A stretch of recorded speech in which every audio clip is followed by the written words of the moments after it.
On May 26 through 28, 2023, Sacred Word Revealed comes to Atlanta, Georgia. Purpose to unveil esoteric controversies. Conflicts abound in this final generation. After many millennia of deceptive propaganda replacing truth, that's why we must join together as a remnant to sharpen one another as iron sharpeneth iron. To test all things and to declare together openly, the Messiah is Adonai.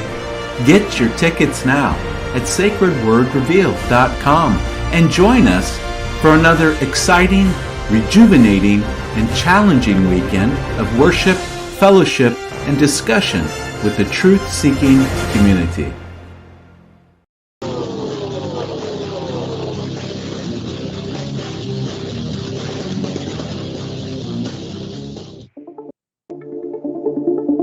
Most are afraid of unknown depths, skirting shores thinking world flat, and with the island girls in celebration of new religion.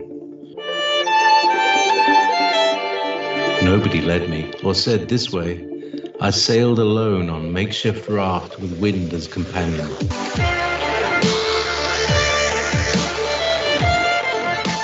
Fate for deliverance, confidence enough to assess new disposition.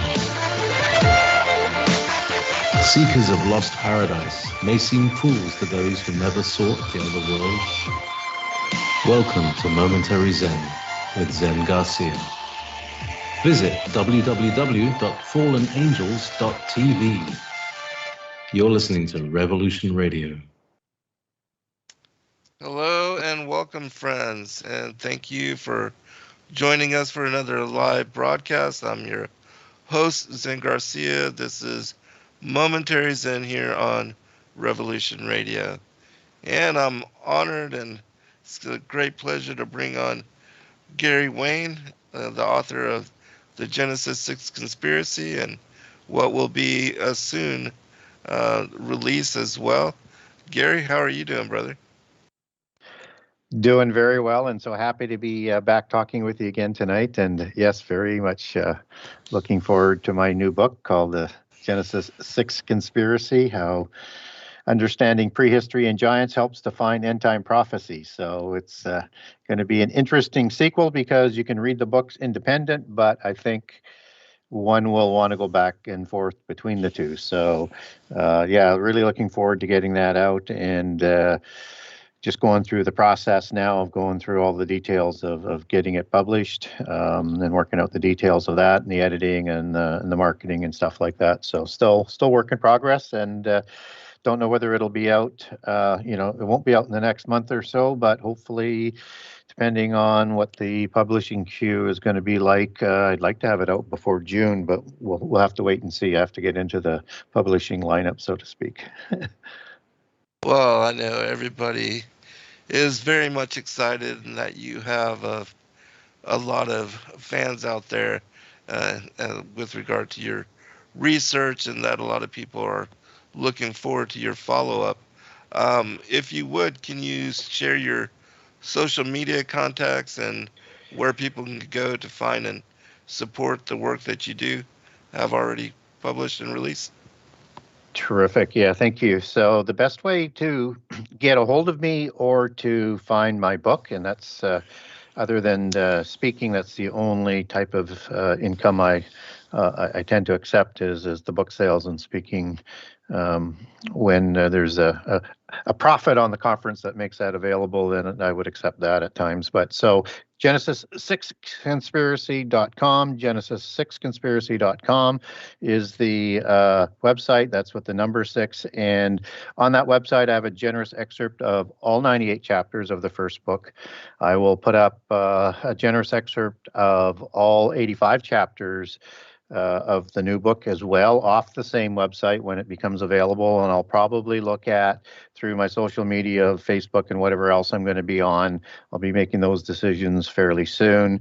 And through the website, an ability to get a hold of me and put your name down for a copy of that book.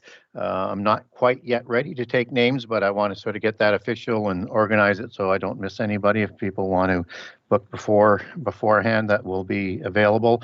And on the website, you can purchase a copy of my book and get a signed copy. So if you'd like to do that, then you go to the Buy Now page, and I've got 3 different pages there. I have a US page for all American customers. I have a Canadian page. I have a page for the rest of the world, so to speak. So if you're outside of Canada or the US, go to the overseas page, and I will ship you a book from there. If you wanted to link over to barnesandnoble.com, or amazon.com or amazon.ca, and or to the Kindle version for the get a digital copy, I have those links right on the buy page as well. So that's the easiest way to get a hold of me and my book. And if you did want to contact me for some information, then get a hold of me through my website, which is on the media page, where you do that, and where it says contact Gary Wayne for an interview, it's a highlighted line. You click on that, and that will take you through to my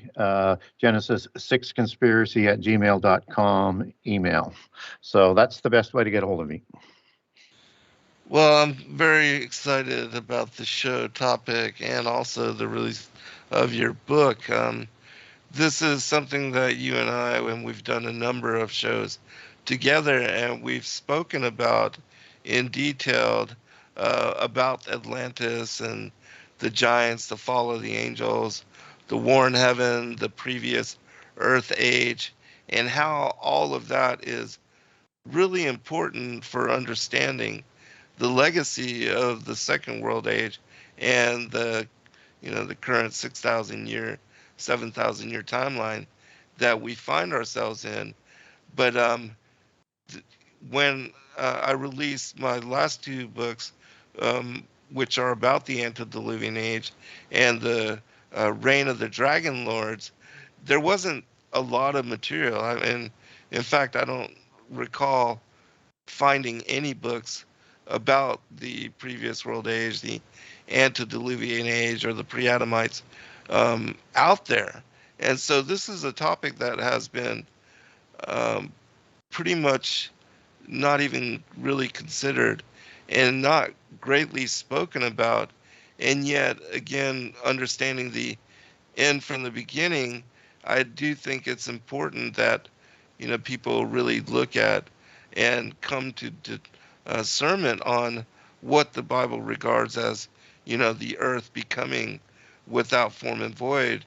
And when you look at that phrase, the Haya Tohu Wabohu, in the Hebrew, that it really becomes clear that there was something that led up to the earth becoming an indistinguishable ruin and a deserted wasteland.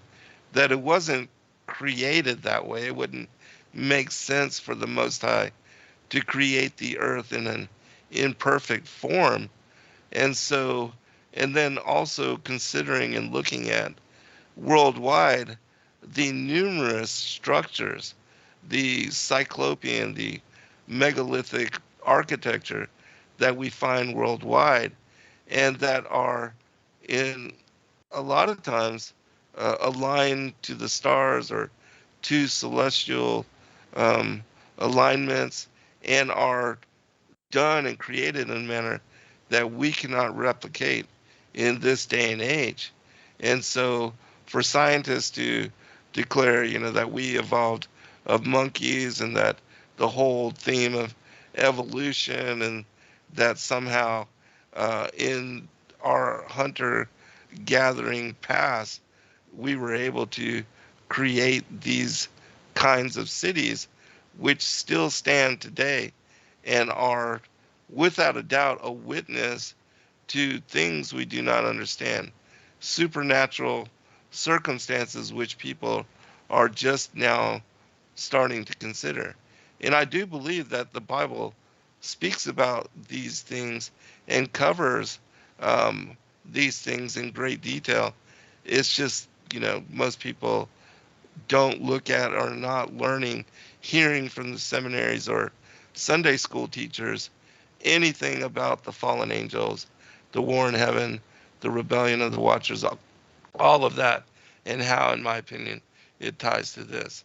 And so, can you speak about, in regard to your latest book, are you covering these kind of issues, talking about these things, which I believe you are, and revealing um, kind of the legacy of what we have from all of that lost knowledge and the ancient traditions? Yeah, not quite into that level of sort of prehistory, but I will make some references to that because it's sort of all relevant. So um, when I'm talking about the prehistory, I do a lot of that type of prehistory in the first book. So didn't want to be redundant for the second book. But what I cover off in detail in the second book is the notion of the angelic hierarchy when they're created. That's before the creation of the heavens of the earth, and that there's a connection to that creation, and likely, as you mentioned in Genesis 1:1-2, that there's a destruction in that verse that is recorded there, because as you say, when you get into Tuhu and Buhu, you get into this idea of a world being ruined or decayed or destroyed, Shakath, basically, kind of similar to the destruction at the flood, but not with the flood as being in the same kind of level as what's done in Genesis 1:1-2 with that complete destruction. And then you have a renewal of the earth that is going on with the spirit that's hovering over there, and that's relevant to Psalms 104, which gives other details on the creation process and the creation of the angels. But there's an interesting passage in there that says when he sends his spirit, the earth is renewed. And I think that's all talking about this renewal. So when you look at that destruction by fire that's talked about in Second Peter as an end time prophecy, and I make reference to this in the book, is that it says something to the effect that the heavens of old and the earth were standing out of the water and in the water, whereby the world was then overflowed with water and it died or it perished. Right, perished. Right. And this is the world that's reserved for, as that prophecy goes on, is a world that's reserved for fire, which is that apocalypse of the end time. So it's important to understand this as the context for that passage, and that if you understand that word perished or died, the whole world didn't die with the flood. It was just what was on the earth. Right. And the other significant difference is that part about the water, about being in the water and out of the water and being overflowed with water. So if you sort of look into some parallel accounts, just as, and not to use this as the measuring stick, but to sort of use as a good example, is that you have this chaos that's part of creation. And once that chaos is taken care of and it's stabilized, then you can do the creation process as the polytheist version goes about it. Now, that doesn't give you the pretext for the destruction, but it does start to give us an understanding of what that chaos was. And that's the chaos of the waters above that collapse onto the earth below.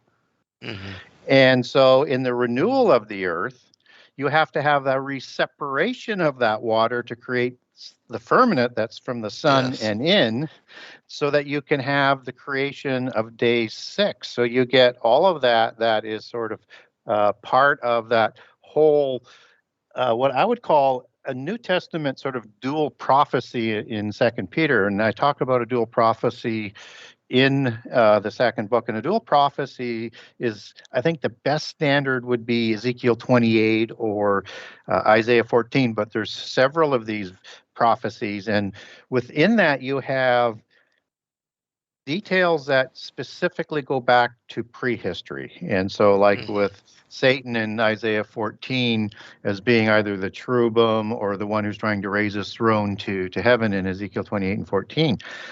And then you have a prophecy that's specified for Tyrus, and or in Isaiah 14, you have the king of Babylon, and you have the Assyrian all in there. So you have a prophecy that is designed for the time of the prophet, that has interesting information about prehistory mixed into it, and then that prophecy dually has details for an Antichrist type figure and end time prophecy, that you need to understand those details of prehistory to know what's going on. So you have Satan that's going to try and move into heaven and set up his throne there. Antichrist figures do that throughout history, and we'll probably touch on that with Nimrod as we get into the subject later tonight. And also Antichrist in Daniel 8 verses 8 through 10 is talking about storming heaven.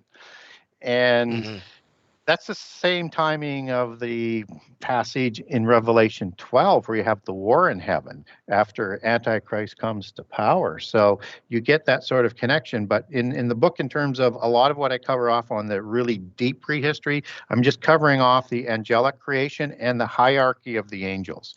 So I look at sort of the standard dogma, whether it's Dionysus of or the standard church doctrine, that's basically the same sort of thing. I reorganize that hierarchy and give people a better way of looking at it. I still give 3 sort of columns to the tiers, but I put 4 watchers out in the front, where the archangels tend to be part of the third hierarchy, which seems rather out of place in my sort of reckoning things. But it's important to understand that, because the invisible forces that run this world, led by the prince of this world, Satan, they have a host as well. And that's the Hebrew word Saba for an army that has rank and order. So from the assembly of the gods, which I spend a lot of time, not a lot of time, but a fair bit of time in the book on, that's talked about in Psalms 82, and how it relates to the 70 nations both before and after the flood in Deuteronomy 32,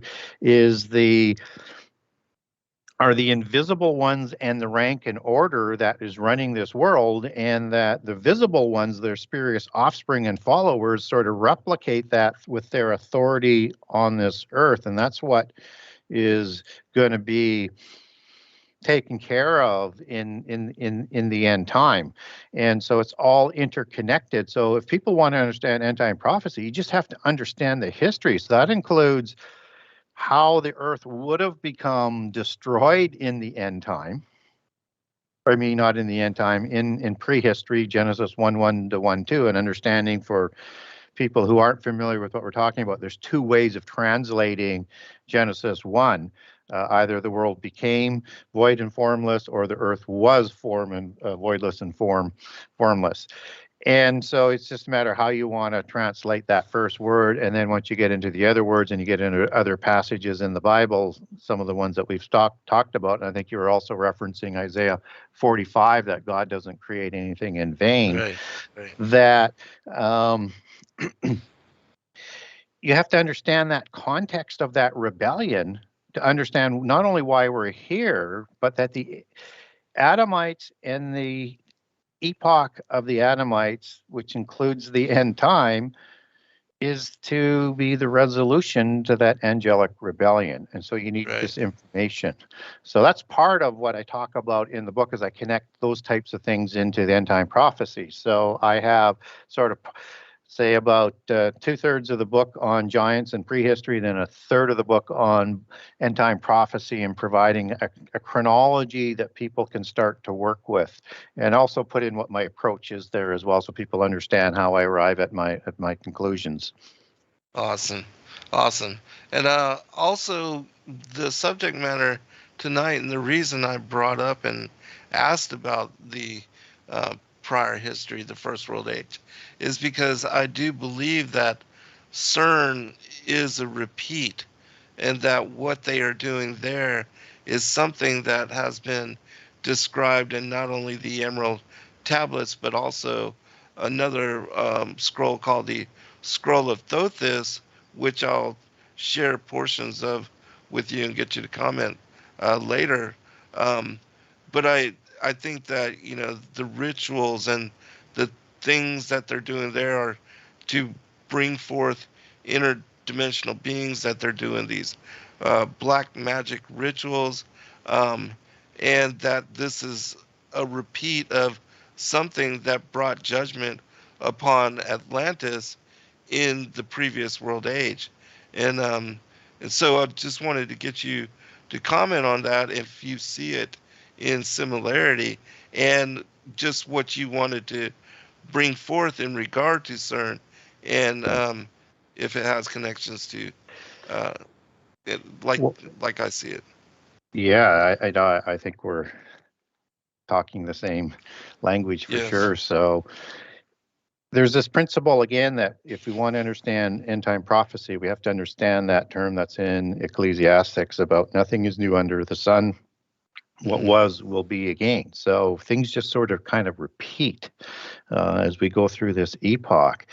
And so if you understand that, and you understand that there's this really mysterious passage in Revelation 9 that happens, I think, in the first 3.5 years of the last 7 years, where you have the opening of this abyss where these crazy creatures come out that most people sort of align with, that that's also the prison where the fallen angels are located. Then we need to understand that angelic rebellion. We need to understand that there is more than one dimension. I mean, biblically, we're told that there is the physical universe that includes the firmament inside the sun and outside there is a heaven, and then you got the rest of the universe as heaven. Then you have the spirit world of heaven, but there's also the underworld, or Sheol, or Hades, as it's described in the New and Old Testament, or and the home of the abyss in Revelation 9, or the bottomless pit in some of the translations like the King James, and the pit that's in the Old Testament. And this was the prison for those fallen angels, and the worst of the Nephilim and the Rephilim, as Ezekiel 32 talks about them locked in to the sides of the abyss. So if we understand that, then we have to sort of say, okay, these were the ones that went to the abyss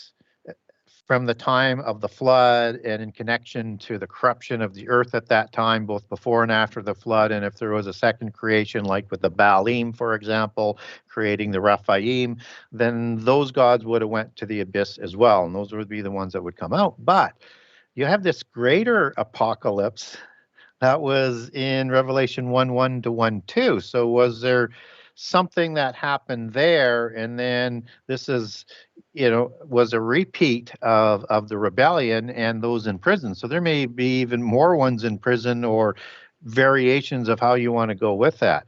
Now, as we talk about this idea of dimensions, it becomes very important to the understanding of discussing in CERN.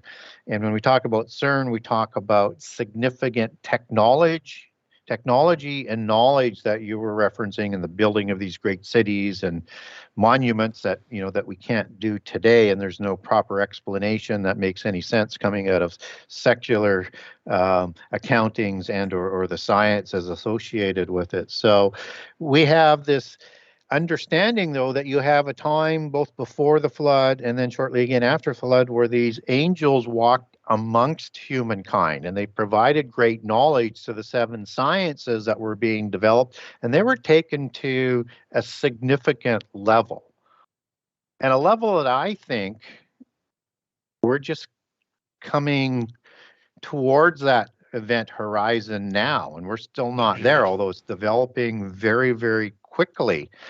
And that this knowledge came to an apex in the generation of Noah. And of course, the days of Noah were 600 years before the flood, and then again 350 years after the flood. So if there is a second incursion and a second imprisonment of fallen angels, it would happen in that 350 years after the flood, and in that last period just before the flood. And that end time prophecy tells us about there's a fig tree generation, and we don't know exactly how long that is, but it also doesn't have to take the full length of a generation. And so in Exodus, we know there's 40 years as one example for a generation. In Book of Psalms, it's 70 years, and then Genesis 6:3 tells us 120 years. So we kind of have to be sort of factoring that in and just not getting too specific, because we don't know exactly when those last 7 years comes for the fig tree generation. But there's this generation that all things that Jesus predicted in his oration in Matthew 24, Mark 13, Luke 17, and 21 are going to take place. And heaven and earth will pass away, as it will at the end of the book of Revelation, and new ones are created, but his words will never pass away. So there's a specific generation. And then the second, or the second of three archetypical signs follows immediately after the fig tree generation. So that's one of them.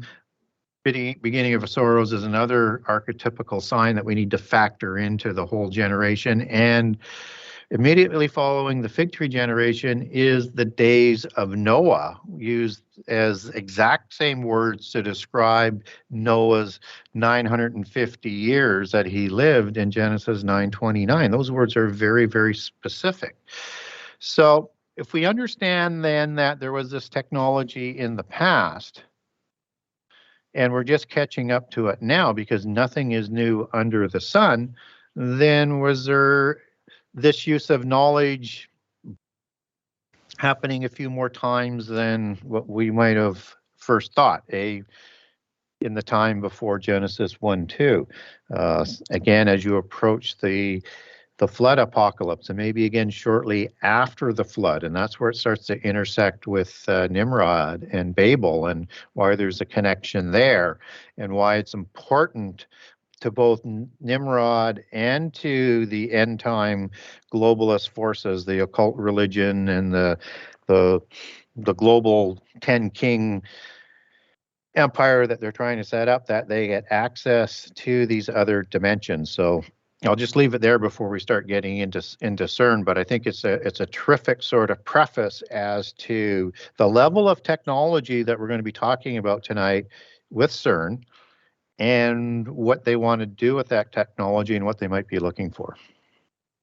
Yeah, absolutely. And I think it's a really great points that you bring forth, because, I think the reference to as in the days of Noah is very important. And also we see in the book of Giants of how the giants had corrupted, and the fallen angels had corrupted everything, and the word miscegenation, that even the plants were said to be genetically corrupted. So everything, and this is the reason the Most High had to bring the flood upon the world, was to reset and to renew, and to give Noah and his family a chance even to survive and to move on in harmony, and to multiply and replenish as the pre-Adamites were instructed. Yeah, and the violence came from the giants, and the corruption came from the giants as well. And that when you say everything was corrupted, you're right, that's on the plant genome 100%. And the DNA, that word corrupted is the word shakath, as we talked about earlier, to decay, destroy, ruin, words like that. And so it became that way. And that's that knowledge that they had the ability to change plant genomes, DNA of plants, of animals, and of humans. And that it led to the point of not just the flood for that restart, but that God had to actually call a representative kind of the clean animals and the unclean animals, 7 pairs of the clean and 1 pair of the unclean, and select the 8 to go on the ark, because he knew which ones were not corrupted, that would restart the world again anew. Not that he didn't know that giants weren't going to show up again, and the angels were not going to continue to rebel and try and thwart the plans, but that was to provide more time so that all the names in the book of life had the opportunity to have their time on earth to find a way to leave their names in the book or have it blotted out. So I think it's a very, very apropos to bring in that technology level again. And again, we're just hitting that level now where we could change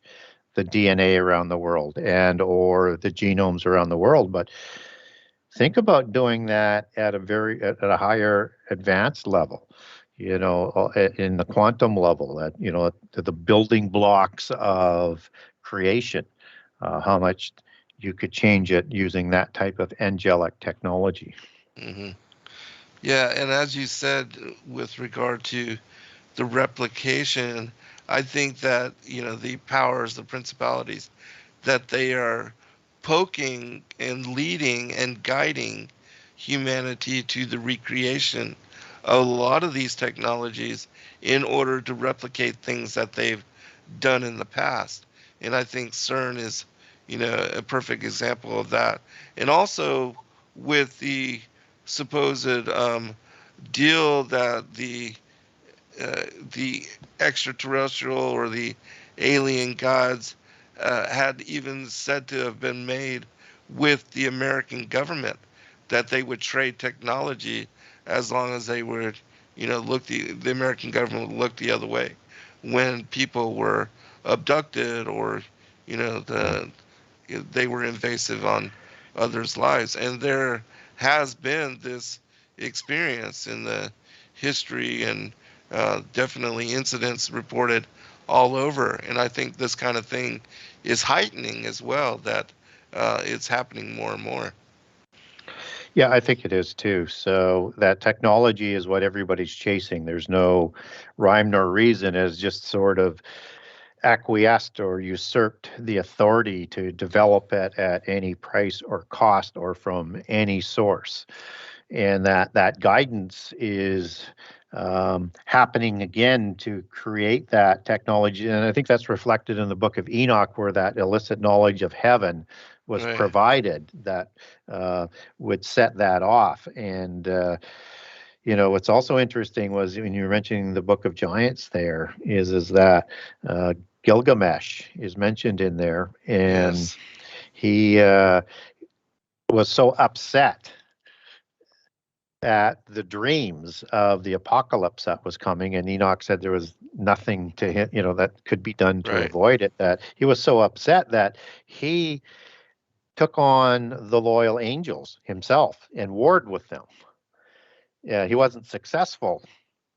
But Mhm. again, it's almost like that Antichrist type figure again, Right. right? And it's hard to know who that Antichrist figure was in, before the flood, that was trying to enter heaven. But that would have happened at the time, before the flood came. So it's very, very analogous to what Antichrist will do with 3.5 years left to go of this age. So, Mhm. that may have been a different name. It may be just an allegory. And for people who aren't totally aware of the Gilgamesh stories, you have to keep in mind this is probably a different Gilgamesh that's in the Epic of Gilgamesh.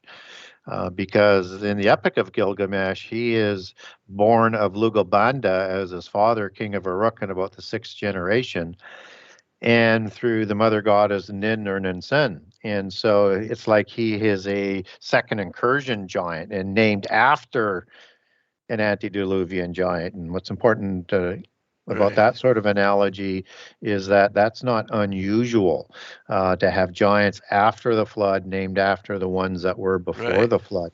And as in the Epic of Gilgamesh, where you sort of see that full delineation as being a post-diluvian story, and also has the Mount Hermon and Cedar Forest in there as well. But he's talking about, depending on which version you're using Utnapishtim as the Nephilim Noah, because he's 2/3 God and Mhm. 1/3 human, as Gilgamesh is, or Ziazudra, as it is in some translations, or Itzubar is another one. And I know a historian by the name of Smith says he's Gilgamesh, but it's exactly the same story. Says that's Nimrod. I'm sorry, but it's exactly the same stories as Gilgamesh, Mhm.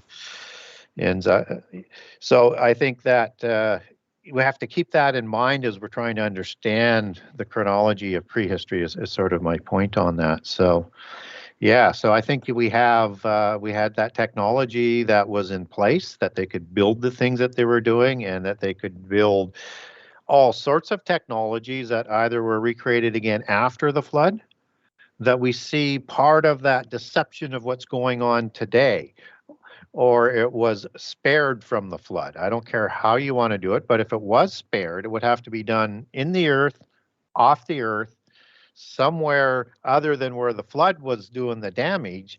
And when you start to consider things like hollow earth, or probably what is more likely interdimensions, like understanding that Sheol and Hades, the other world, is in the same space perhaps as the inner earth, but in another dimension, you start to get an understanding that we have to be open to what has survived throughout the ages, whether it was just after the flood or inclusive of before the flood, that we may see coming out afterwards. And now that starts to get you sort of thinking about, where is the abyss located? Or the bottomless pit? Well, it's in Hades. It's in Sheol. It's in the underworld. It's part of that interdimensional location. So maybe it's a good time to start leaning into CERN and how that starts to connect into it. Yeah, one more question and then we'll go into that. Just wanted to ask you, with regard to the wars and the ulterior motives of the elite, because it is my opinion that a lot of the wars, even what's taking place right now with Russia and Ukraine, that there was said to be the oldest pyramids in the world ever discovered. They're found like 10 years ago in Crimea. And that seems to be one of the reasons why Russia went in there and decided to make a stronghold of that particular area. But I also believe that, for instance, the Iraq War, the German archaeologists were said to have discovered the tomb of Gilgamesh there in Babylon right before that invasion, and that there were other also Anunnaki type technologies found in Afghanistan. And certainly we see the story of the Kandahar giant as being one of the remnant giants still living in that area. And so do you think that some of the wars that are going on and that are being started and followed up on are because of this supernatural technology and this lost knowledge? Yeah, so when you're following any sort of mystery, follow the money, follow the technology and the knowledge, and follow the power. And so part of that, what gives you the wealth and gives you the power, is the knowledge and the technology. So it's always been valuable. The elites of the world know how powerful this angelic technology is, and that they're trying to look for it. So when you look at that Iraq discovery, and there was actually a release that came out from the State Department that had it mixed in with thousands of emails. I think it was towards the end of the Obama administration. I know I've got it on a Word file somewhere, but it alluded to the discovery of that tomb and the sarcophagi, as I recall, of Gilgamesh. So when we look at that, what was going on with the post-Diluvian giants, and one would presume the antediluvian giants had those powers and more. You have this idea that they could self-heal. So in the Ugaritic text, for example, you have giants that are called the Rapiu and the Rapiyum, and they're created by Baal and Ashtaroth, and they want them to come back to recreate more because they're having a fertility issue. So you have them called as kings and bloodlines and warriors, which are basically Raphaim, and they're also called spirits that can go back and forth, particularly if after they've died. And so that's like the Rapha 7496, where the giant was 7497, and then 7495 in the Hebrew Strong's lexicon, it means healer or doctor, because they thought they could self-heal. And in the Ugaritic text, it talks about them healing people and healing themselves. So they were known as these great healers of this sort of great ability, which is why you had to take their head off suddenly, quickly, so that they couldn't repair the damage fast enough. So That's the technology that may have been provided by the sarcophagi, as some people would theorize. So that would be significant, or the DNA that you could backwards Yes. engineer into Right. the giants, as in what a more, let's say, more advanced version of what the Nazis were trying to do with recreating the blonde-haired, blue-eyed, pale-skinned Aryans. So Mm, you have that, and then you have the discovery of these pyramids that you're talking about. And pyramids were more than just wonderful pieces of architecture. They had significant meanings and right. had significant things encoded and embedded into them. And the thought is that they were more than just power plants. They were likely portals to other dimensions, and you have to be careful so your mind doesn't sort of run away. But when we link back in Nimrod later into the CERN discussion, we're going to see that sort of connection. So, yeah, if you look at what Putin is doing in terms of his Scythian roots and the original Tsar bloodlines and dynasty, and that the Scythians were both before and after the flood in their belief system, they would have a recollection of what was in those pyramids and what it might do for them. And Kiev was the capital of the first czars of the Scythian Tartarian Empire of the Ukraine and Russia.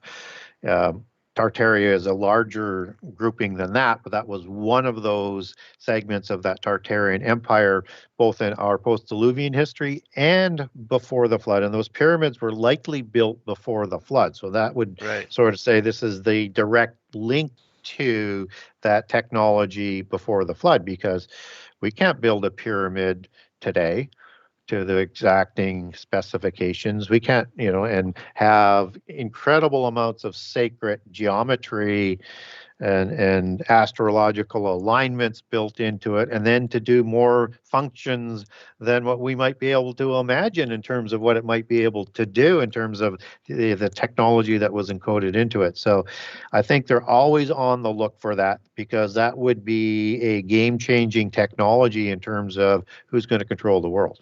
Right. Exactly.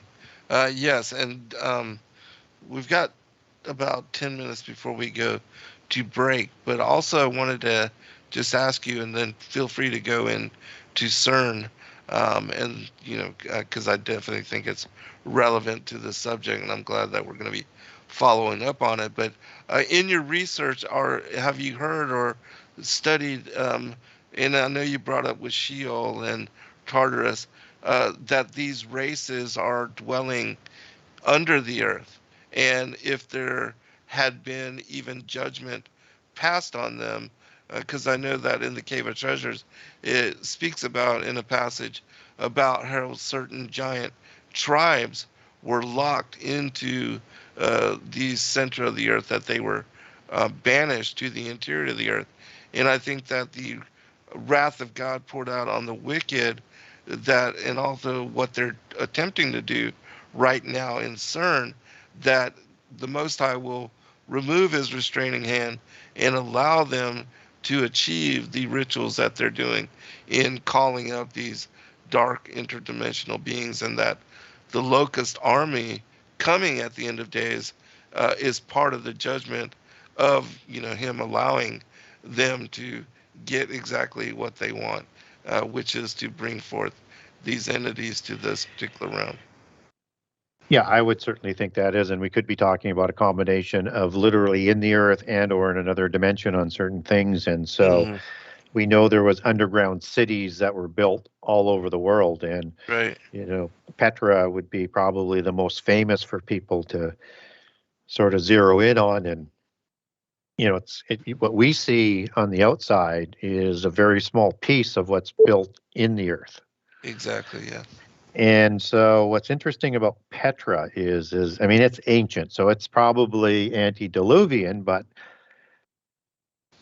people settled there after the flood and very early on after the flood, and that was the home and capital city of the Amalekim, and also home later for the hybrids that are created through Timnah Ahorim and Eliphaz, son of Esau, the Amalekite nation. And the Malachim that I'm referring to are the ones that are listed in Genesis 14 that were both in the south of the covenant land and then also in an eastern location, and that was their capital city. And so they literally would have searched it out and took possession of it because they knew of that knowledge. So again, it sort of goes to that recollection that they knew of these places, and that certainly could have been one of the places that the giants could have hidden in those types of underground cities, and perhaps in some sort of stasis chambers if they were going to survive into the end time. Doesn't mean that's how they have to show up in the end time, because they could be recreated, because not all the angels are in the abyss. But yes, we will see the unlimited power of the angelic technology, because as you mentioned, we're going to see that in full view, and as it comes out in the Revelation 9 war, that's 200 billion men. And that, when you look at those creatures, I mean, you just can't look at that and say that's normal. That is something that is created from some other technology that we're just catching up to, or they're starting to implement it now based on how close you think we are to the last 7 years.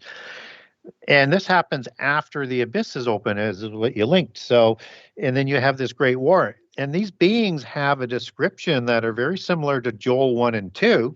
Yes. Which I believe is the same as Ezekiel 38 and 39. And I do a comparison in my new book on that. So I'll give a couple of quick examples of it so people know what we're talking about. And I think this is technology that is creating chimera type of creatures for some of the things that come out of the abyss. So if you're a demon, disembodied spirit of a giant, you're going to need a body, and then you're going to need some sort of thing to ride into war on. And I think that's a combination of all of this. So I think they're going to be in chimera type of bodies, and I think they're going to be in chimera type of biologically, in part, likely AI, all sorts of other technology that is also part of what they're riding on. So in Revelation 9, it says that the locust army is 200 million, and Joel 1 and 2 says the locust army is the largest ever and any to come. So this is larger than anyone, and that's why most people think it's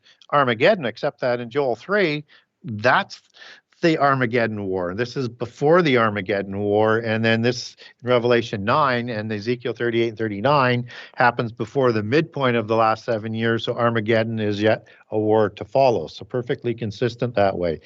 Revelation 9, they ride horses. In Joel 1 and 2, they have the appearance of horsemen and chariots. Revelation 9, they are lion-headed horses. Joel doesn't tell us they're lion-headed, but they have the teeth of a lion, so likely the face of a lion.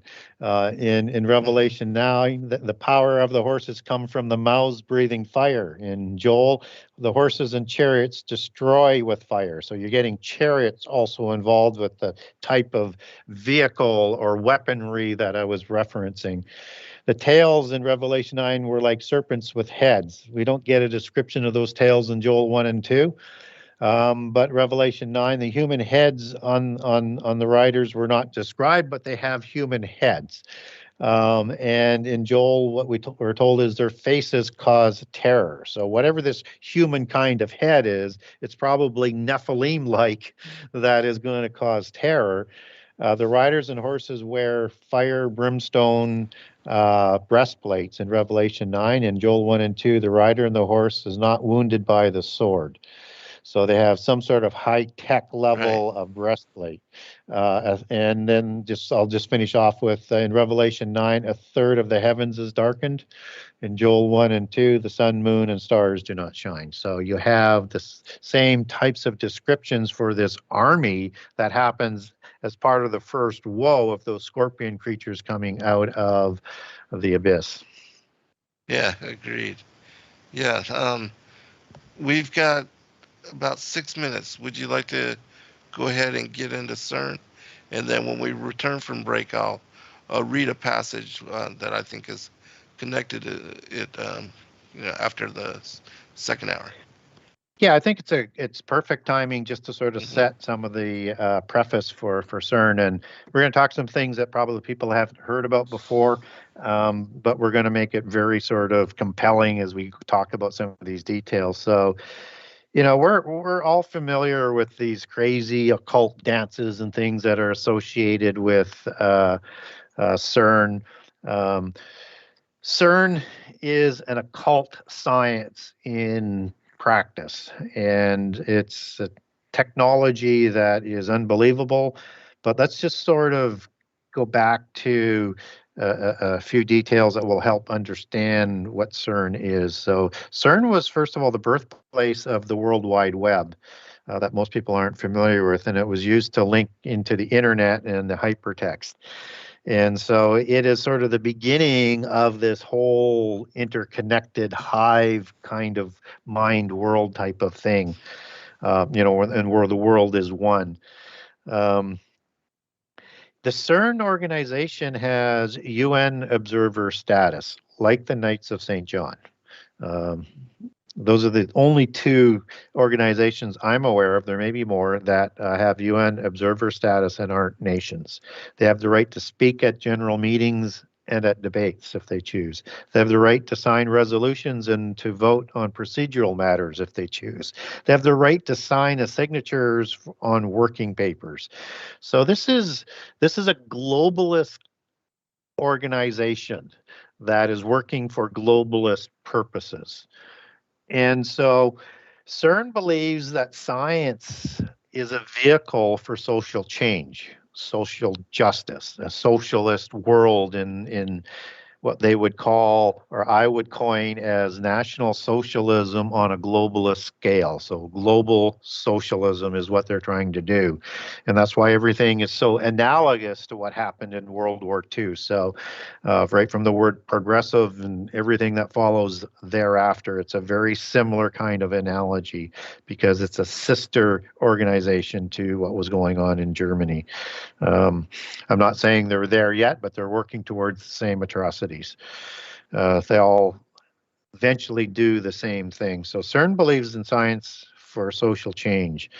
Um, it believes in being a part of the refugee crisis. It believes in gender equality, all fine and dandy on that. But it's also very deep into STEM and what they call STEM. That's an acronym, as CERN is. And so STEM is science, technology, engineering, and math. So it's part of the 7 sacred sciences, but those sciences on steroids. And so it's the forefront of science in Europe, and I would say probably the forefront of science around the world, at least in this sort of capacity. And CERN partners with companies to get its technology into the marketplace with licensing agreements. So it's perpetuating wealth as you go through everything that they do. And they use KT groups that they, again, use that acronym to develop and disperse this knowledge technology in return for licensing agreements and wealth. KT is a sort of a double entendre. It would be like Knights Templar, who were thought to have discovered great knowledge and were the keepers of the bloodline messages. And so stem is also would be understood as the stem of a tree or a trunk of the tree, as in the thelemic tree. And in the thelemic tree of their hierarchical organizational structure or their genealogies, as in an elm tree versus an evergreen cedar tree of the thelemic tree for their organizational hierarchical structure, joins heaven and earth. And their idea of heaven is Hades or Sheol, not the heaven of God. And that the power and the authority comes from the roots from that.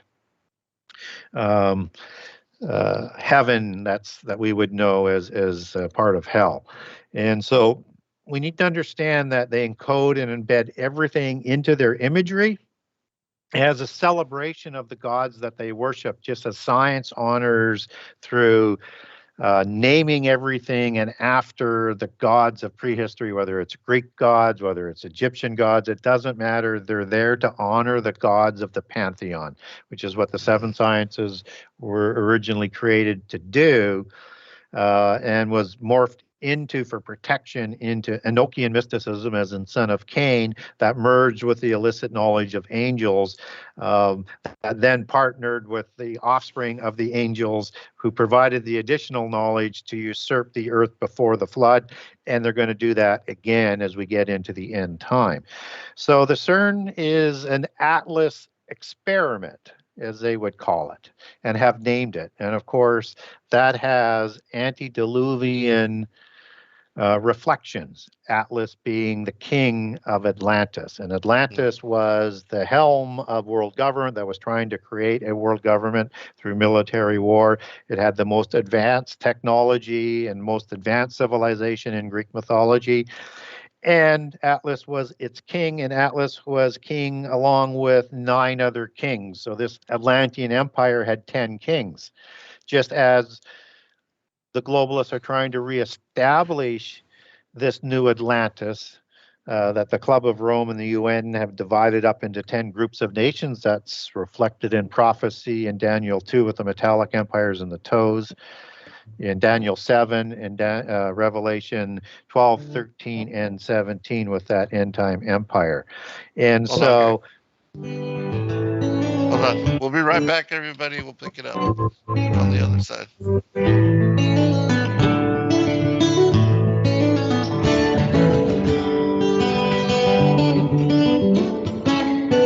Listen to Revolution Radio at freedomslips.com, and we'll be right back after this message.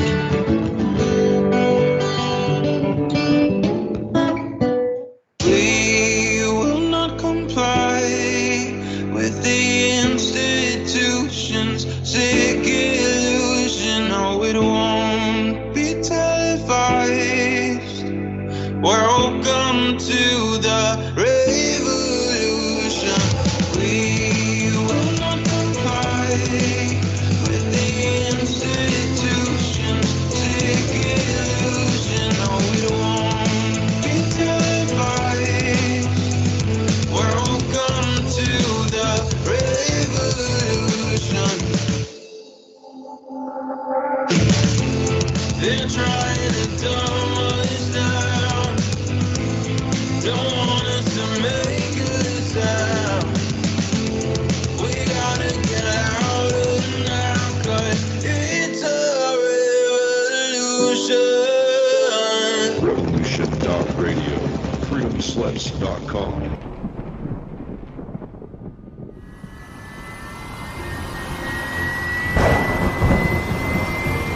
On May 26 through 28, 2023, Sacred Word Revealed comes to Atlanta, Georgia. Purpose to unveil esoteric controversies. Conflicts abound in this final generation. After many millennia of deceptive propaganda replacing truth, that's why we must join together as a remnant to sharpen one another as iron sharpeneth iron.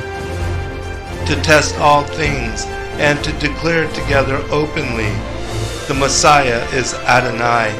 Get your tickets now at sacredwordrevealed.com and join us for another exciting, rejuvenating, and challenging weekend of worship, fellowship, and discussion with the truth-seeking community.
As a bookstore for truth seekers, it's our goal to make ancient manuscripts which were once held captive by secretive institutions available for public consideration.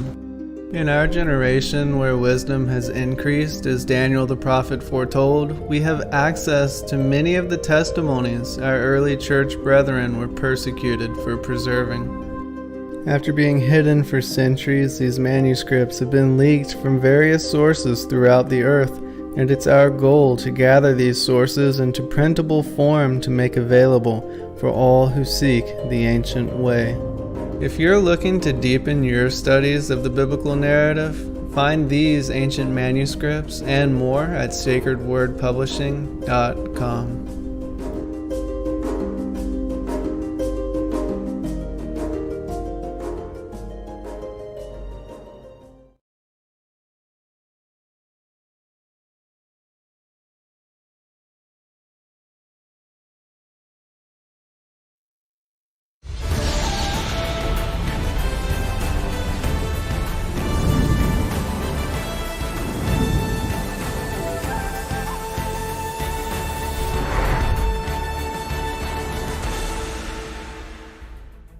Hello friends, thank you for joining us this evening.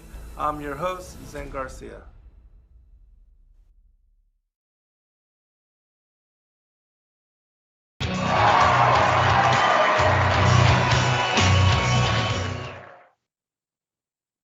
In the old books, it is said that the old motherland was ruled by the Queen of Light, who was supreme above all.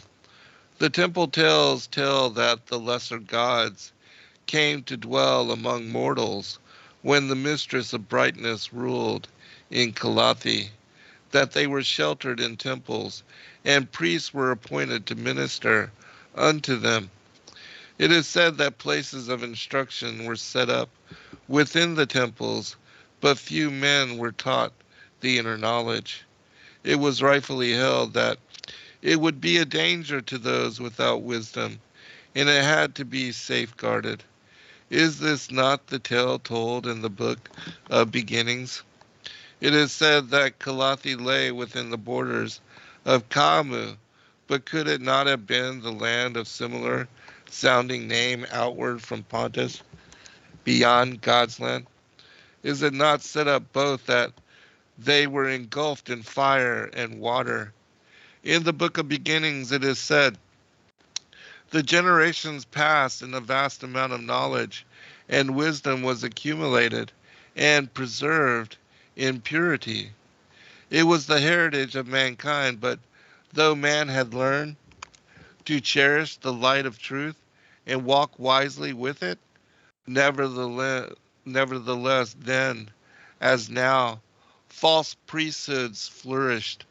They pandered to the carnal desires of the underdeveloped and exploited the weaknesses of the ignorant. Their iniquity built up a vast weight of evil in the netherworld, which projected itself into the material realm of earth, so that the powers which upheld it became unstable. This caused all the southern part of the old land to sink down into heaving waters. The disaster was brought about through the ascendance of evil. Rites which awakened the dead were rife among the carnal-minded and ignorant, while those who remained steadfast on the harder road of spiritual development had fixed their eyes on the light ahead, ignoring the pitfalls at their feet. It was then, even as now, will man ever learn. That's the scroll of Thothis. And also the commentary from or a question from the chat room with regard to, are there any conferences that Gary and I will be attending coming up? Yes, within 2 months. In May 26th through 28th, we will be doing the Sacred Word Revealed Conference here in Duluth, Georgia. If you are interested, you can go to sacredwordrevealed.com to find out more information Gary and I will both be speakers there, as well as my son, Dr. Joy Jeffries Pugh, Kent Smith, Brett Thomas, Nathan Reynolds, Sheila Skiba, and her son Jeremiah Skiba will also be there to speak about and to share a memorial for Rob, because he was taken too soon from us. But there will be other speakers as well, Zach Thomas. Um, and so if you can, if you'd like to join us, we would love you to have you share a meal and break bread and conversation with us.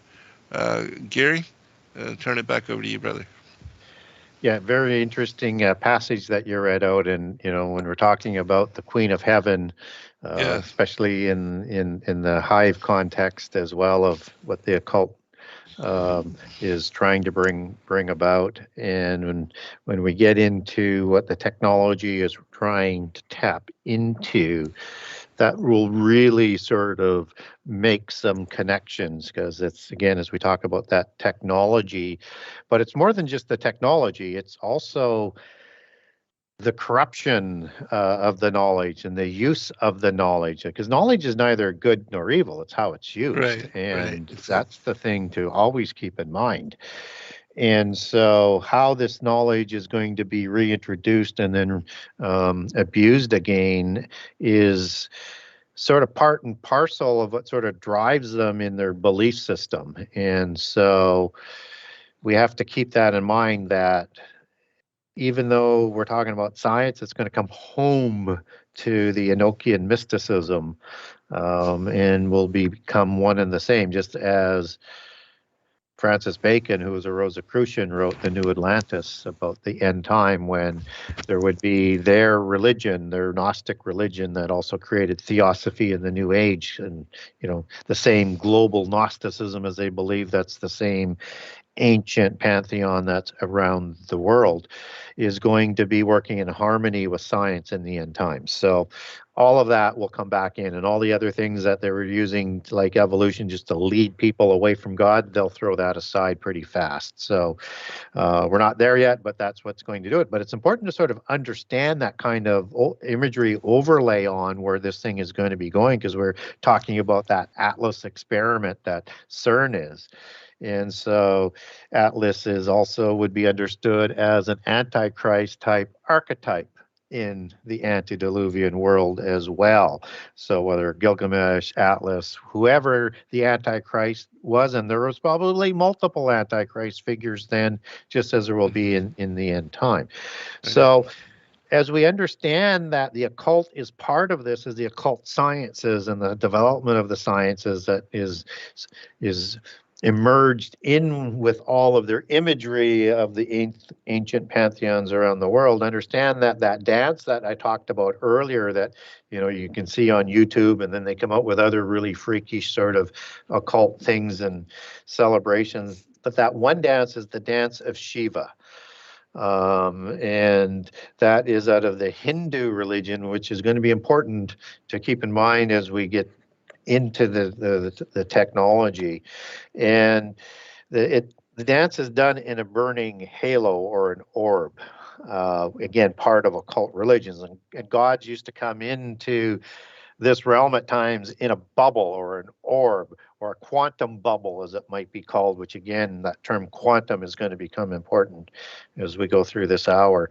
And so it was the dance of the gods, the dance of Shiva, and it's associated with creation of the earth. And so when we talked about this, and it was so apropos, Zen, that you were talking about the destruction of the earth and then the renewal of the earth, that's talked about in Genesis 1 and in 2 Peter. Shiva, the destroyer god, which would be equivalent to Abaddon and Apollyon as a title for a god that's in the abyss, that's going to be the leader of these creatures coming out of the abyss. Shiva destroys to recreate. So it's their belief system that you need to have this destruction to have a recreation. And if it's not stopped, and fortunately Jesus steps in before all flesh is destroyed from the face of the earth, they would Right. destroy everything again, just as it was, right down to the foundations, as is talked about in the Old Testament. So important to understand, this is the power of the technology, of the angelic technology that is becoming part of our world again today. And so when we look at that acronym of CERN, we need to understand that they use double entendres and allegories. So they use CERN with an acronym, but it is the meaning of that acronym that's important as it goes back into their history. So a lot of people might not be aware of Greek mythology, where you have some wolf gods, like Right. Lyska, the wolf goddess, was the wife of Lupercus, and Zeus changed himself into a wolf in that other history or mythology to create the werewolf beings, and with King Lycaon. But that's a different rabbit hole. We won't go down there today. That's a deep rabbit hole. That's a deep rabbit hole, yes. So Yes. it's a show in itself. Yeah, we'll Or have to more. do that sometime, Gary. Yeah, that would be fine. That would be great. Yeah. And so in this family of these wolf gods is a god named CERN that shows up in as the name CERN in the Etruscan religion, and he's the brother of Lupercus. And so when you hear all these Lupercali festivals in February, that happens as part of the Etruscan Roman history. It's sort of rooted in all of that as well. But understand, this is a nature god. His name is CERN. And after the death of Lupercus, CERN, through divine right of inheritance that is expressed through the kings and the royals and the spurious offspring on this earth, becomes the god of this world. And he was the brother of Lupercus. So this is a nature god that is a god that's also depicted as a goat god, like a Pan god, like a Bacchus god, like a Cernunnos god in the Druid pantheon. This is a Pan god that is associated with Baphomet as the god of the Knights Templars. This is an Azazel kind of god that was degraded to goat god status, Satyr, Sa'ir, as it is in Hebrew, Ayir being watcher, and Sa being hairy, kind of a contracted, shortened version of a few different words that all mean hairy and shaggy. And Satyr is the Hebrew word for devil gods in the Old Testament, the Satyrs in Isaiah 13 and Isaiah 34, and also for goats as well, depending on the application. And also will be used in connection with Antichrist as in the Daniel 8 prophecies, but I won't go down that rabbit hole tonight. But just to give you an idea that this is the god that is the great Pan god, just as the Pan god has a temple at the foot of Mount Hermon right next to the gateway to Hades. And Abaddon Apollyon is the destroyer god. The destroyer god of the antediluvian epoch, according to the book of Enoch, was a fellow by the name of Azazel. And he was the leader of the host of those angels that was sent to the abyss for his crimes. And Azazel is the one who taught the arts of war and the arts of making war and the arts of making weaponry available to his spurious progeny, the Nephilim, and they created the violence on the earth that is talked about in the flood story that the Nephilim are part of. And so Azazel also provided the majority of the illicit knowledge to the antediluvian world. So he was described in the book of Enoch as being the one that was attributed all sin of the antediluvian world, and we would understand that as a scapegoat understanding. So when you roll that forward to Leviticus 16, you have Azazel showing up there. If you're reading the King James Version Bible, it'll say scapegoat, or the second goat. And it's the second goat that's sacrificed on the Day of Atonement. We're not told for what those sins are, but that word scapegoat or goat is Azazel. And this is the scapegoat that the sins of the antediluvian world, I think, are being sacrificed for on the Day of Atonement. And this is the same God that is going to be coming out of the abyss as the leader of the abyss, as the destroyer God, just as they do the cosmic dance in their occult rituals coming out of India.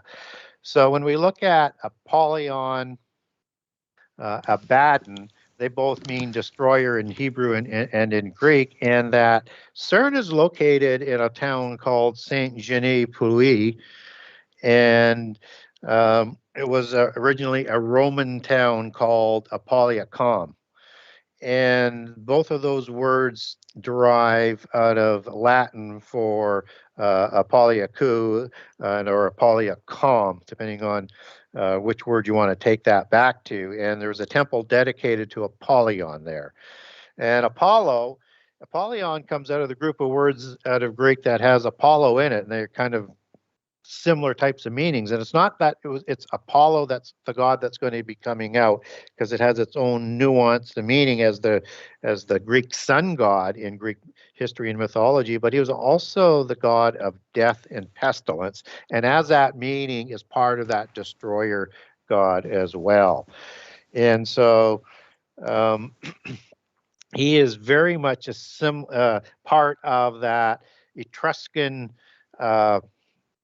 pantheon of CERN, and or Apollo, as you get the Greek variation, as he's also known as. So you have all of the sort of overarching imagery of what's going on with the sciences there, rooting back to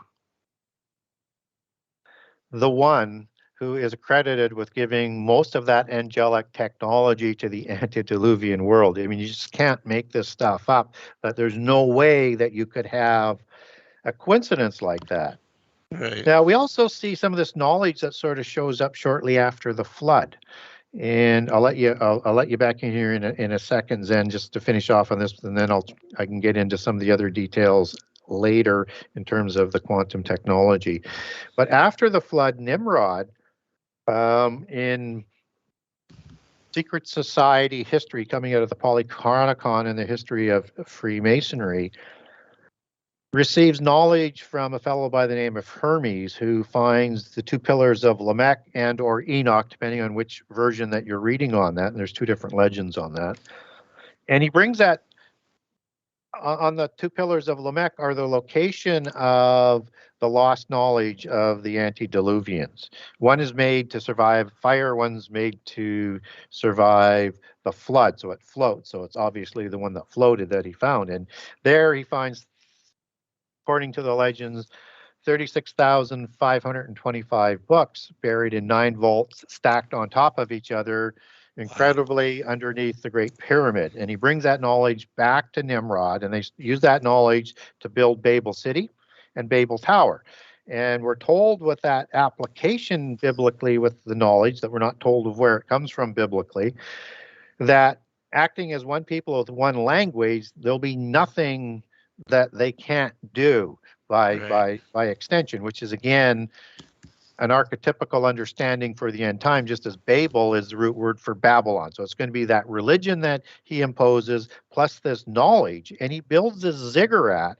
And in polytheist accountings, he would climb that ziggurat that they were building, and he would shake his weaponry at God and threaten God and say the most hubris things as an Antichrist figure, as talked about in Revelation 13 and in the book of Daniel talks about, a beast-like individual. He threatens God, and he's threatening God that he will go into heaven and kill God. God gets out of line again. I mean, this is like Gilgamesh trying to storm heaven to get at God. It's like what Antichrist will do in the end time, where he actually brings down some of the starry host and tramples on them. He's not successful in overthrowing God, but there's a technology that's being implied here that Nimrod has and what Antichrist will have, and what was the power and the technology that was in prehistory. And so Nimrod, there's no way he can build a tower up to heaven, let alone into another dimension. So what's being implied here is the technology is building something that can go interdimensional. And so in the Akkadian version of the Tower of Babel, Babel doesn't mean confusion of languages. We understand it coming out of Hebrew. It means in Akkadian as in Bab, as in gateway or portal. And you have the other word El, E-L, as it would be understood in Hebrew as angel or a god, which is sometimes transliterated as E-L as well, but generally Babalu or I-L-U, which is a transliteration of E-L as an A-L and a few other versions as well. It means a god. So this is seemingly from the Akkadian version, he built a gateway of the gods, so that he wasn't just sort of trying to bluff if he could complete that technology. He was going to either storm into heaven and try and overthrow God, as Satan did, or he was going to go somewhere else as well, and into Hades, into Sheol, into the heaven of the rebellious angels, to free from the prison of the other world of Hades, of Sheol, those impassioned and worst of the angels who corrupted the earth before the flood were sentenced to go to wait in imprisonment in the abyss until the end time. And if Baal, whom the Rapiu of the Ugaritic texts were trying to bring back to create more Rephaim because of their fertility issues, they were trying to bring them back, but they were probably in the abyss as well for doing the same types of crimes. And so I think Nimrod was trying to do both. So now we have this imagery of a tower, ziggurat, pyramid, the pyramid technology that was found under a pyramid that is linked to an Antichrist type figure that Antichrist will re-emulate in the end time, that's somehow connected with all of its imagery to CERN. So I'll just stop there for a couple of minutes and let you back in. I know I went on a rant. No, this is so awesome because it ties in with, the things that I wanted to cover in regard to some of these ancient scrolls, and the other one that I wanted to bring up, and this is the perfect spot for it, is something from the Emerald Tablets of Thoth.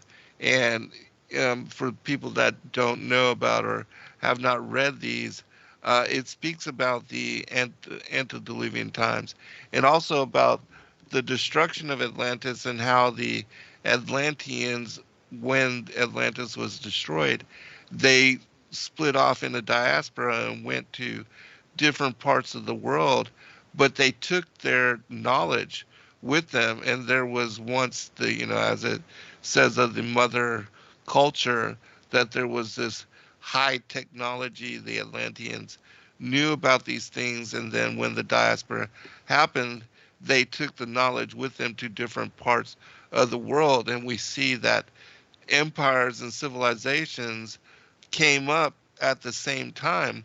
And like in South America and also Indonesia and different parts of the world, we see that a lot of these cyclopean megalithic structures and these ancient civilizations were built at the very tops of the mountains.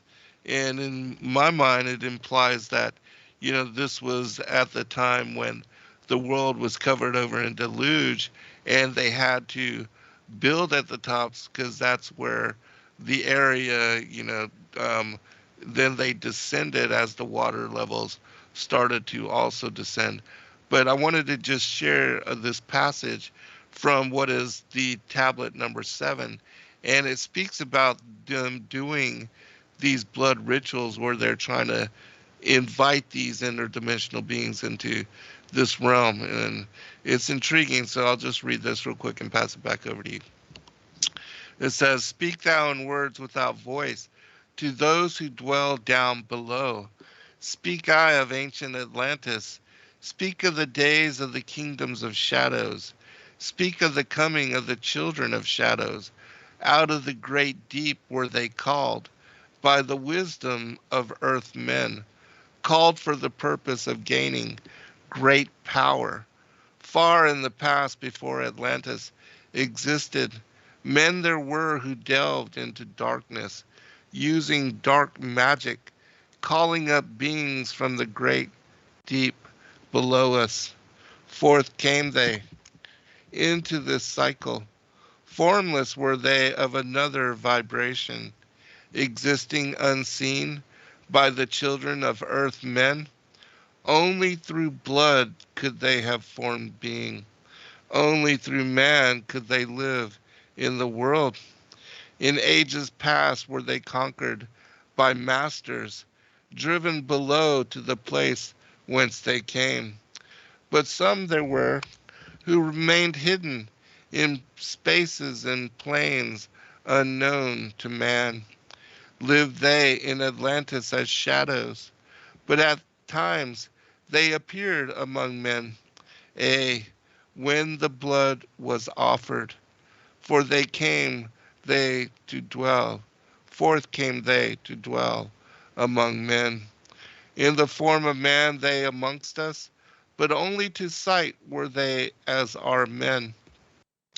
Serpent-headed when the glamour was lifted, but appearing to man as men among men.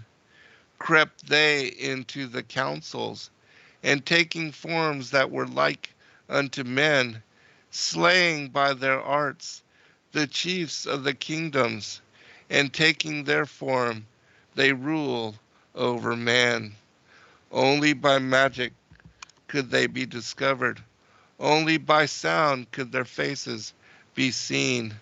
Sought they from the kingdom of shadows to destroy man and to rule in his place." And I'll just stop there. It goes on for a little bit. This is tablet 7 from the Emerald Tablets of Thoth.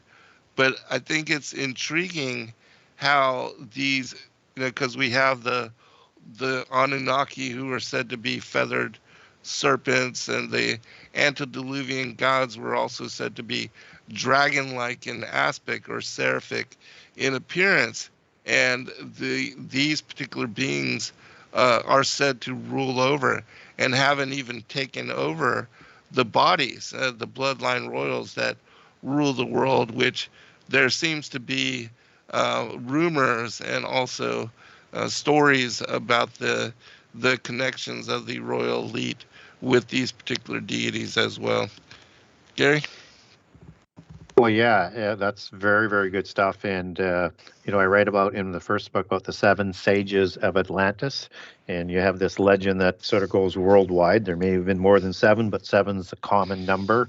And they brought the knowledge of the antediluvian world as survivors from Atlantis and other civilizations, as depending on which version that you're reading, because you could read of the 7 sages in India, and they're not going to say from Atlantis. They may say Mahabharaham. I think I butchered that name, but you get the sort of the drift they have, because there's probably 7 or more major civilizations that were around the world. So Right. Osiris would be one that would be considered one who went from different nations delivering the knowledge. Quetzalcoatl would be perhaps another one, but that's more of a god. Those are more of gods, but they could be sort of conflated in with these sages that did it. They're known as the Sabeti. And so you get this common understanding that this knowledge somehow survived. And in that sort of understanding, when I was talking about Hermes, that sort of fits in with the Hermes Trismegistus mythos, as well as, at least 1 or 2 of those 3 before the flood and 1 or 2 of those ones after the flood, as that conflated mythology comes together. And one of them would be a god in that Trismegistus. This idea of gods possessing humans.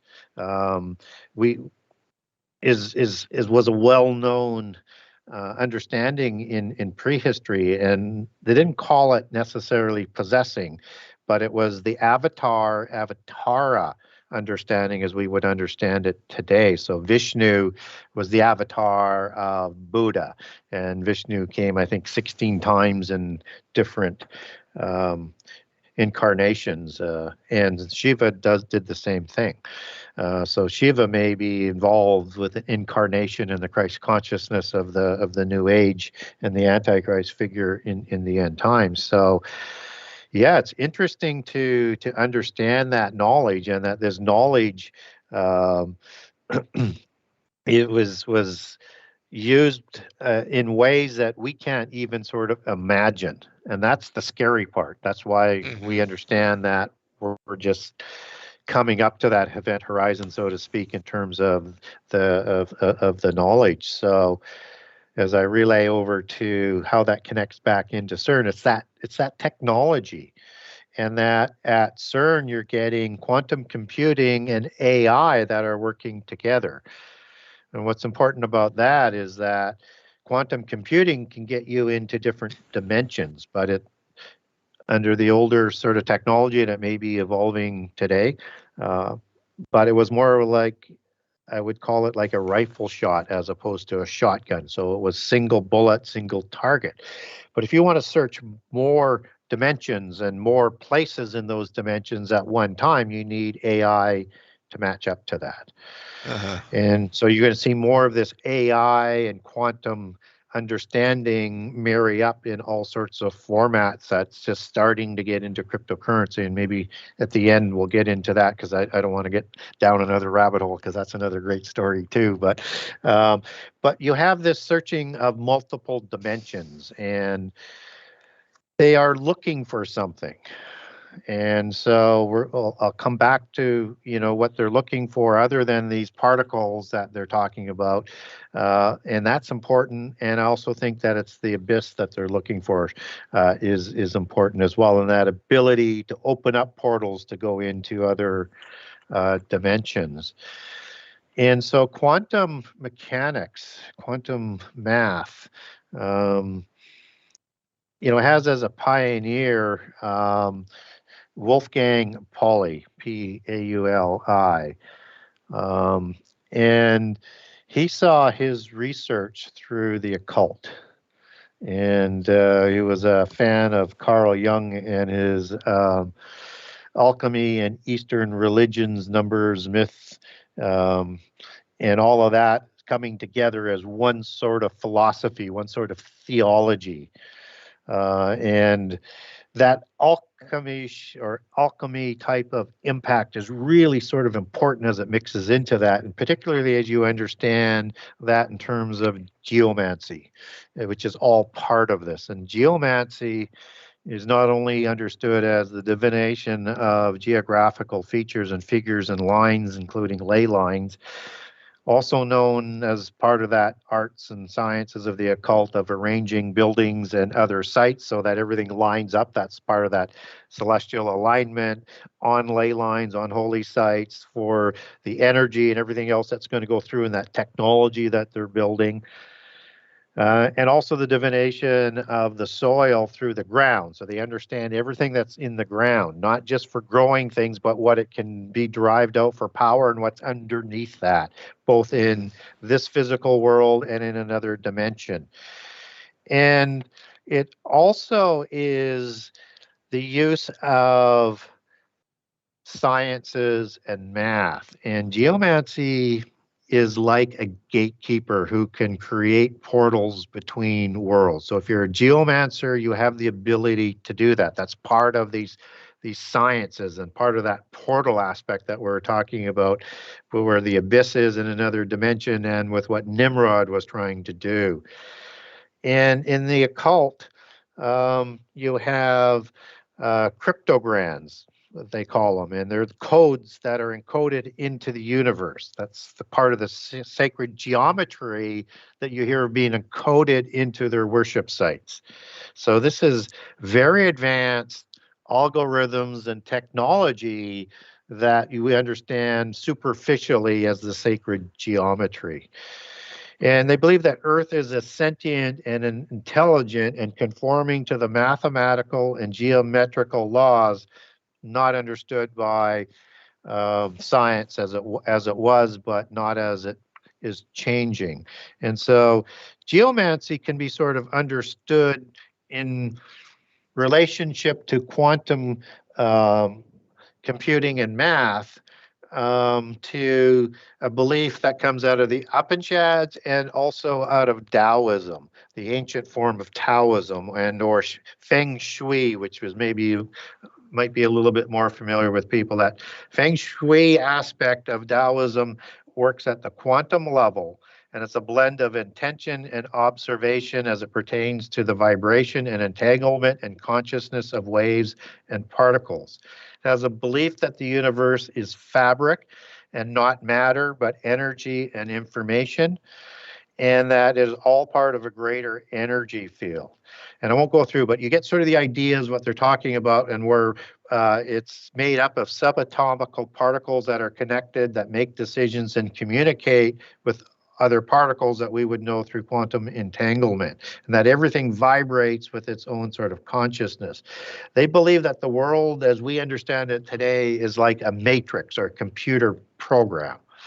So we start to factor that into the geomancy and the occult and the angelic technology. We start to understand why we get odd details about the original pioneers of quantum mechanics in its history, that they believed that they needed to understand the Vedas to understand the principles and the theology and the philosophy, and understand philosophy is the love of Sophia, the mother queen goddess that we were talking about earlier from the Gnostics. And also synonymous with wisdom, with the word wisdom as it's translated into English. That you need to understand these Vedas and Upanishads out of India to understand and to be able to develop this quantum math.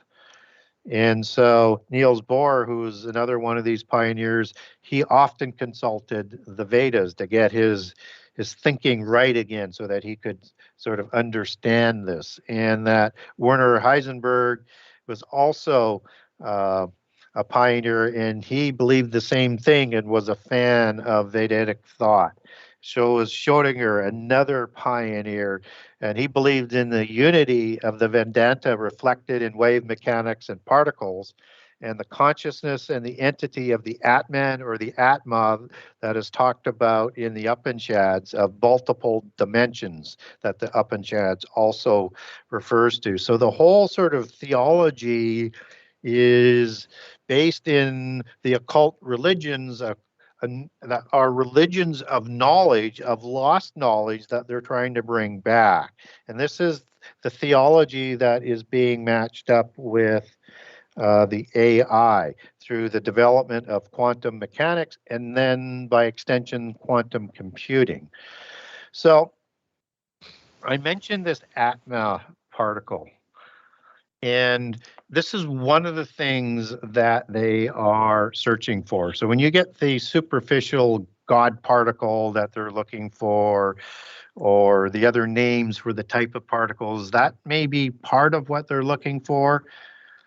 But the Atlas detector is specifically looking for dark particles that are invisible. That's why they call them dark.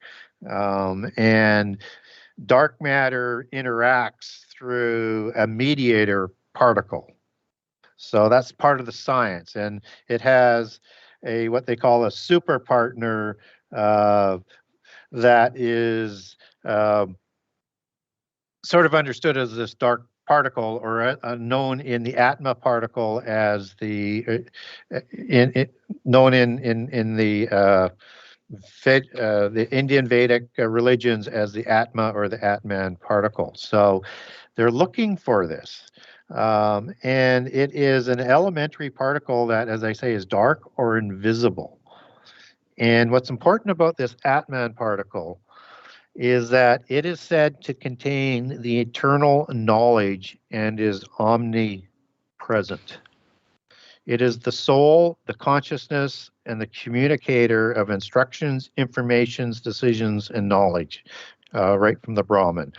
And it is, or through the Brahman, I should be more accurate, and works through all particles through quantum entanglement. So what it's able to do is, through quantum entanglement, is to transmit that knowledge through the universe instantaneously, perpetually. And it is invisible, and it merges with particles that science are learning to measure. And so this is the particle that they're looking for. And this is the particle that they call as the life force, or the undiscovered particle, the consciousness of one entity, as they like to call it, coming out of the theology of the Vedas. And it is part of the knowledge that projects the physical universe as a matrix or a hologram using a quantum computer, a super one of angelic technology that we can't even imagine at this point, to create the physical world. And so why that is important is that as we get closer to the end time, we're going to see this technology start to merge and into the beast system and part of the implant system, just as cryptocurrency is going to be part of that system. And it's a currency that is being developed to be able to work with AI and in different dimensions with the technology that is just absolutely scary. And so if we have time, we'll talk about it. If not, maybe another show. But I want to talk a little bit about what's recorded in the Bhagavad Gita in terms of this Atma particle. And I'll just read a couple of passages there. There's lots of them. Sure. I cover off some of this in the new book as well. So scientists believe that this knowledge, as I said, is in every particle, and it's the divine consciousness. And in 8.3 of the Bhagavad Gita, it says the main essence of a man is the Atman, and it's the Brahman dwelling within each of us in terms of the Brahman theology of that religion. And it's he who perceives, knows the consciousness with the Atman becomes part of the divine consciousness, part of the supreme self. They become part of the divine essence. The divine essence is the counterfeiting of the female aspect of the mother goddess as a counterfeit of the Holy Spirit and of wisdom. And this is the knowledge of that wisdom that it will be providing in the beast system that comes from all dimensions, that is part of that violation of not only the laws of creation, but sins against the Holy Spirit that's going to happen with that mark of the beast and that system as it starts to come together under Babylon in a system in preparation for Antichrist. And so people today will use yoga to meditate into the Atman and into a state of solitude where you're bringing the divine essence into yourself and you can become sort of one with the universe as we might understand it in sort of Western understanding. And so the divine Atman is the divine spirit that's in your body.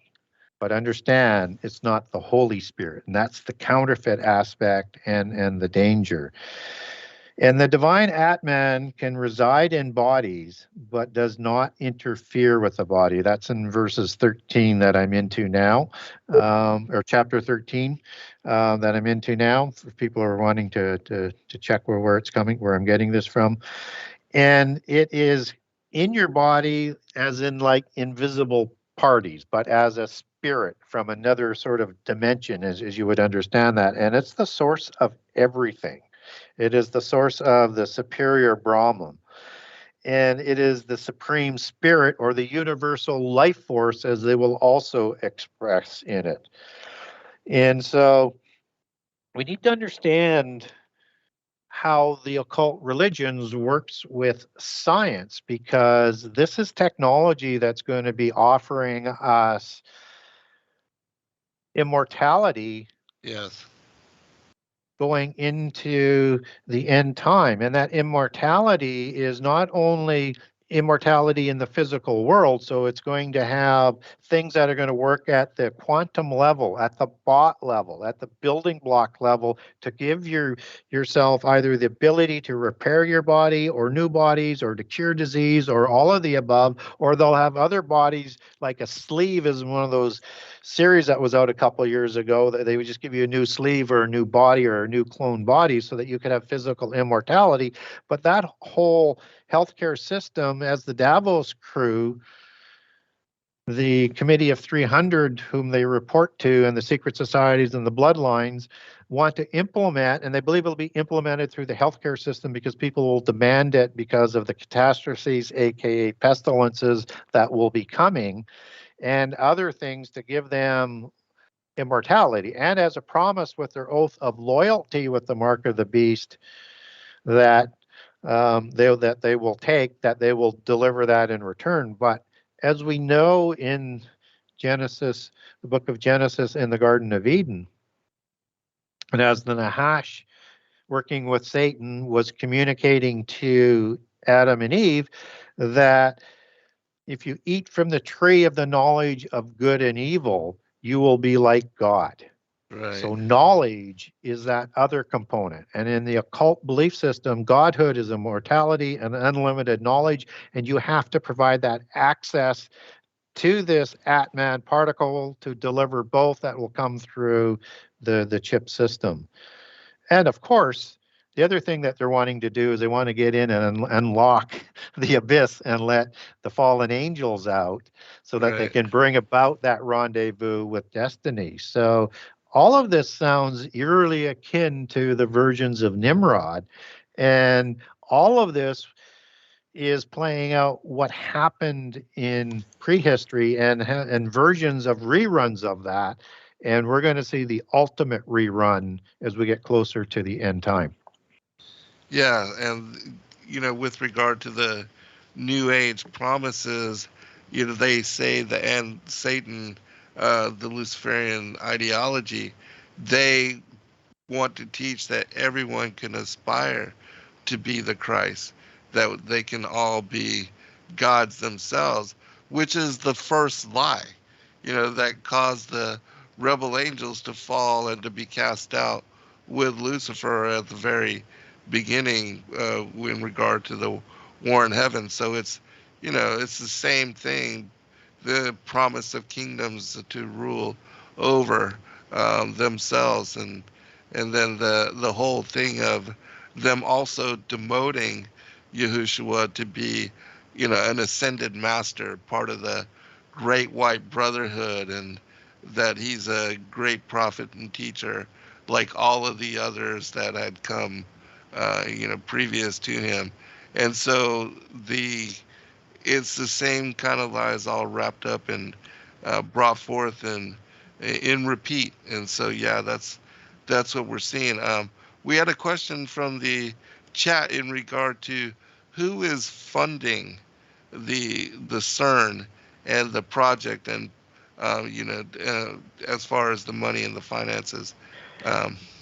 It's European money for the most part, and it's funneled through the Committee of 300. If you look at the thelemic tree of hierarchical organizations, they're above the Rosicrucians, which are above the Illuminati, which are above the Freemasons, but below the Council of 33 and below the 13 families. But it's the Council of 300 families, of royal blood families and European families specifically.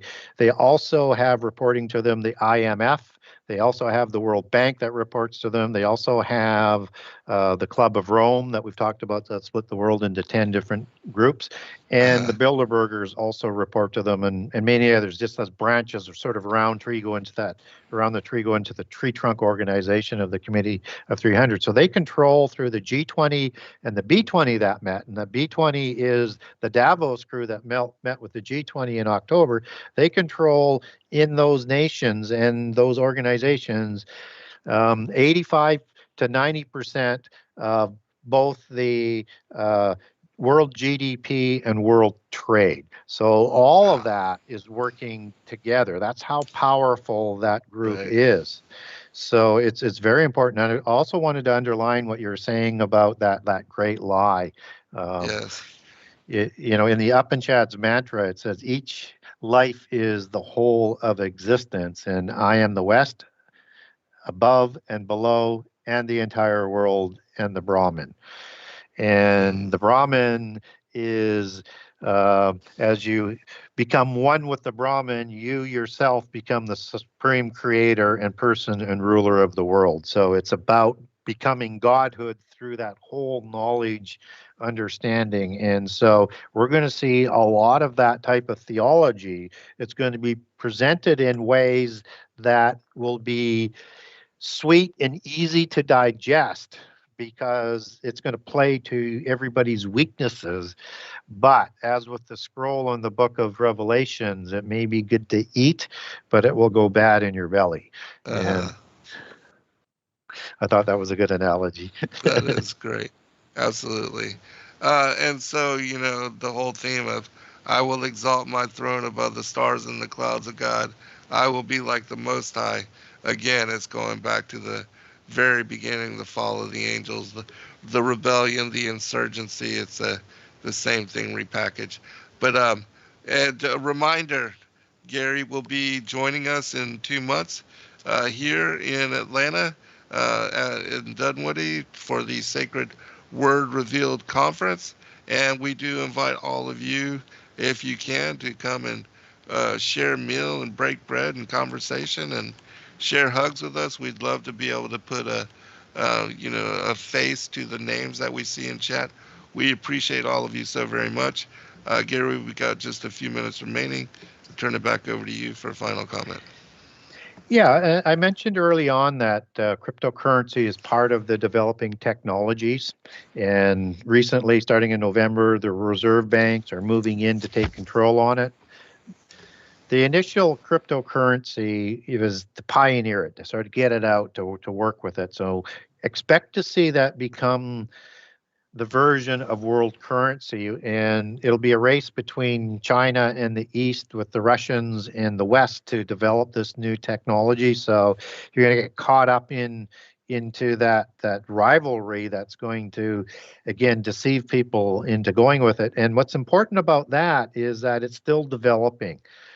And now, recently, in the last couple of years, you have AI that is now working in concert in many companies with cryptocurrency.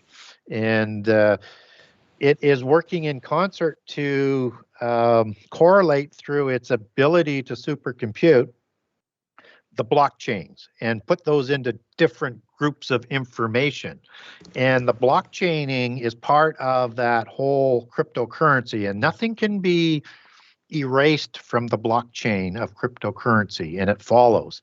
And this is the same technology with AI that is now, you see another lane being developed as the G20 and the B20 were putting out, and Mr. Schwab was gleeful in that he needs a complete new reset, and we need this new vaccine passport to be introduced that will track things like your environmental footprint. And it's going to work with the technology of Alibaba of China that they put in those social credits system with, so that if you want to own property, take a loan, do certain things, you have to meet a social credit score. That's stored on the blockchain, as with all of this other type of information that can never be destroyed, with AI working with it. And you're going to see probably a couple lanes for a while with a passport, and with the cryptocurrency now starting to be moved into by governments to be introduced, and then that will come as that quantum level type of currency. Now, the quantum level of computing has the ability to decode the cryptograms of cryptocurrency. So in order to make that invisible, so there's no digital footprint or crypto footprint, it's going to have to be ready to merge with the Atma particle that's invisible, so there won't be that invisibility except for those who control the information. If you want to buy or sell, which is what it tells us in the scripture, you gotta That's get exactly the where mark it's of heading. the beast. Yeah, The mark of the beast is angelic technology. yeah. Hey, Gary, it was a fantastic show, brother. I so enjoy coming on and sharing topics and conversation with you. Thank you for making time and availability to all of us and being such a great friend to Sacred Word and to myself and my family, man. We really love you and appreciate you and look forward to getting a chance to see you here in a short bit. Oh, absolutely. And thank you for inviting me. You people are always the best to work with and always welcoming. And, to be able to come at things with open minds, not, and not being sort of unbiblical, but with open minds to understand things allows us to set things in what we see today and hopefully make some sense for people out there. So to be able to work with people like yourself, Zen, it's absolutely a pleasure and an honor. So thank you for inviting me. Thank you, brother. Great blessings. Shalom all. Good night.